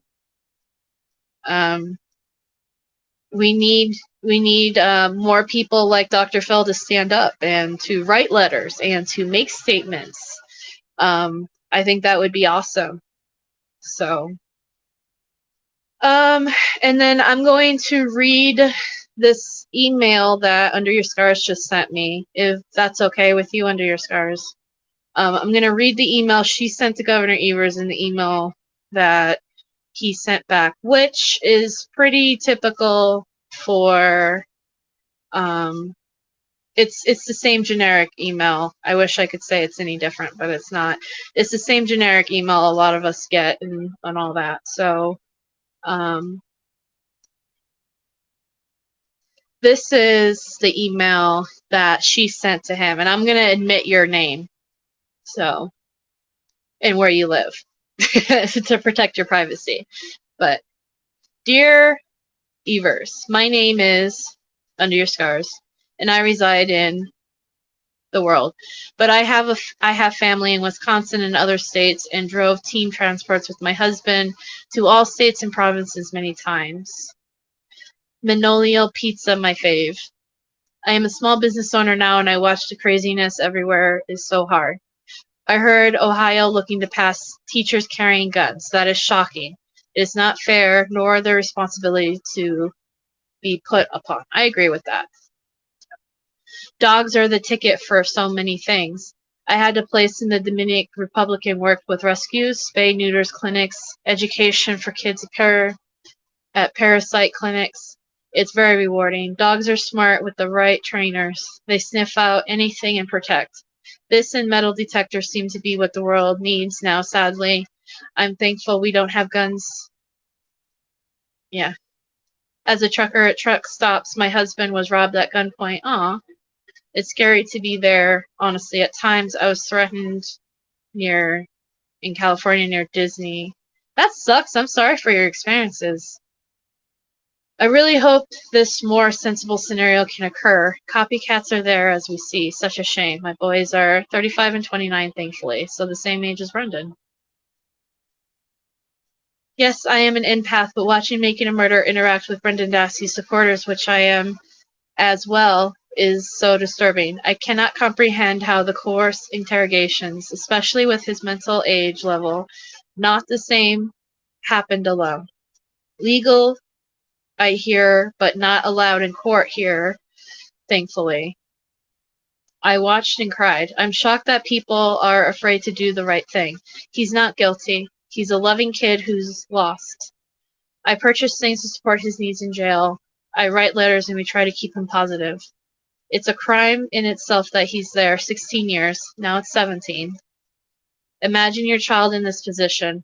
I don't know who's responsible, but it's not Brendan, and half of his life is gone now. Please, please, somebody needs to state that they are wrong and help us get him home where he belongs. All he wants to do is play video games and be near family. At his age, this should tell you something. There's so much support that we truly need your help to push for us. I'm begging you. There's still a chance at life for him. Thank you from the bottom of my heart, under your scars. Very beautiful letter. And then this is the response that Governor Evers gave to that, which, like I said, it's very generic. And everybody has gotten this. So thank you for contacting our office in support of executive clemency for Brendan Dassey. As the Pardon Advisory Board informed Mr. Dassey in December 2019, he does not meet to require eligibility conditions. These are the eligibility criteria used to evaluate all pardon requests submitted to the Pardon Advisory Board. If you have additional questions about the pardon process, please visit this website. Sincerely, Office of Governor Tony Evers. The criteria they're talking about is that Brendan or anybody needs to be free for at least 5 years after their crime. So that means you did your time in prison and you're no longer on parole. So you have to have been 5 years past that. You cannot be a registered sex offender. And what's the other one? Either way, that's why he doesn't qualify for 2 of those things, because Brendan's currently incarcerated, and because of the nature of the crime that he was convicted of, he is also technically considered a registered sex offender, which is so messed up. So messed up. Yeah, if you're seeking a pardon for a Wisconsin felony conviction, it has been at least 5 years since you finished any criminal sentence. This means you completed all confinement and all supervised release, probation, parole, extended supervision. You do not have any pending criminal cases or charges in any jurisdiction. That was the other one I was trying to think of. And you're not currently required to register as a sex offender. So they set up this criteria. No, it hasn't dropped, because technically Brendan was convicted for rape and mutilation of a body. Now, Stephen, that was dropped on Stevens. Stevens only convicted of murder. But Brendan was convicted of the mutilation of a body, rape. So yes, technically Brendan is listed as a sex offender, and it's messed up because Brendan himself has often said he's never had sex before. He's still a virgin. You know, so it's just, it's messed up that they basically destroyed. And unfortunately, even if he was released on parole in 2048, he'd still have to be registered as a sex offender. It's messed up. Yeah, there's no DNA proving that a rape happened. There's nothing proving that any sexual assault happened other than the coerced confession, which is why it's bullshit that he was charged with that. How can you charge somebody with something that you have no proof happened? And they dropped it from Stevens, but not Brendan's. But yeah, those are the two that he does not qualify for. Unfortunately, it's because he's still incarcerated, so he hasn't been at least 5 years since completing that. And 2, he is registered as a sex offender. But they set this criteria, which is not a law, it's not a rule, it's just criteria, which means Governor Evers can say, you know what, I know the criteria is this, but I'm going to override it and I'm going to free Brendan Dassey. There is no law that states that Governor Evers has to follow this criteria. So he's choosing to follow this criteria without looking at the merits of the case. So that's why, like, oh, I would too. I don't know what I think when we and Linda were at Calumet, she says she thought she saw him driving up to the building, and I was like, I have bad eyesight from far distances, so I can't really, I couldn't tell. It's just like another old man. But I don't know, if I became face to face with one of these people, I'd probably I don't know what I'd probably be saying some really stern words because it is that fucked up that these people did it and they don't show any remorse, and there's no accountability. There's no, like, Wiegert's allowed to live his life and go on to be sheriff, and just like, oh, there's nothing that anybody can do about it. It just sucks. Wiegert should go to jail. Wiegert and Fassbender and Ken Kratz, they should be in jail right now for what they did. That should be a crime. Sending innocent children to prison. It should be absolutely a crime. And they should have them in jail for the amount of time that Brendan's been in jail. That's what I think, honestly. For every more second that Brendan's in prison, Wiegert and Fassbender should have that. But, you know, in a perfect world, I guess, right? But yeah, that's the criteria, though, and that's why Governor Evers keeps saying that. No, sorry, but that's not a rule. It's not a law. It's just criteria. Governor Evers can he can override that at any point. He can, at any point, Governor Evers can say, you know what, free Brendan Dassey. So. Well, I've been live for 2 hours and I have to go pee. But I'm going to be making some posts again. I'm going to do some research and find Dr. Phil's address, and we're going to be making some posts. And we're going to start emailing and writing to Dr. Phil. I think that it's a great idea. There's somebody else who had me ask Brendan about if we can get like a big group of us to print out the clemency petition thing, that the request for clemency, and mail it to Governor Evers. And Brendan loves that idea too, so we're gonna get that going. So thank you, Carol, for suggesting that. Yeah, we're just gonna keep busy, and we're gonna keep doing what our jobs as supporters is to do, which is keep Brendan positive and keep pushing and keep doing what we can do to get somebody to pay attention, whether that's Governor Evers or whatever. I think if Dr. Phil can write an open letter like Jerry Buting and Dean Strang did, that would be pretty phenomenal. And hopefully maybe that's something he's working on, but I think we should start writing to him. And I'll look into making a t-shirt for him. But yeah. Thank you all for listening and for being here and for subscribing. And later, I've been uploading a lot of premieres. So every single day on this channel, you're going to be seeing a new premiere from something from the past, from the old channel. So, you know, keep an eye on that. Tonight, we're going to have the premiere of when Linda was talking to Michelle Vernon. I'm excited to revisit that. I'm excited to revisit all this stuff. We've got some really awesome interviews coming up that me and Linda did in the very beginning of Brendan Talks. You know, we've got I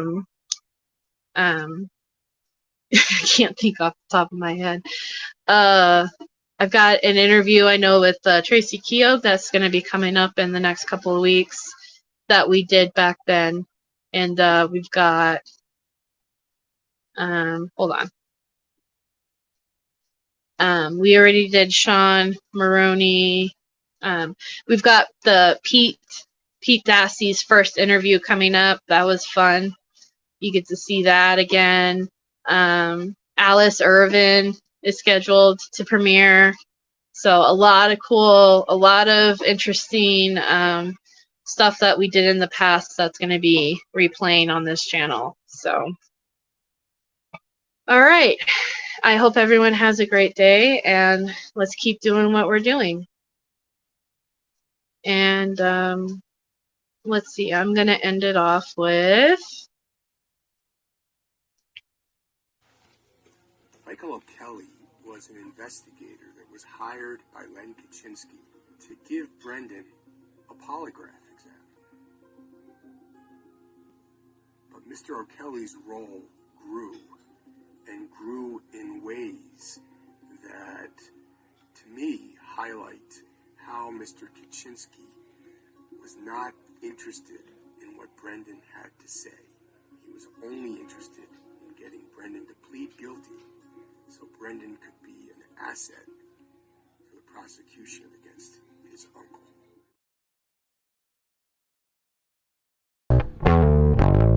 No, I don't wait for tomorrow. No, I won't give it a break. Don't need to beg, steal or borrow. Watch me as I walk through this way. I'm busy building an empire. Don't really care what they say. I'm only here for a good time. Drown them out like now I'm gonna stay. Mind over matter. Take control. All my visions are set in stone.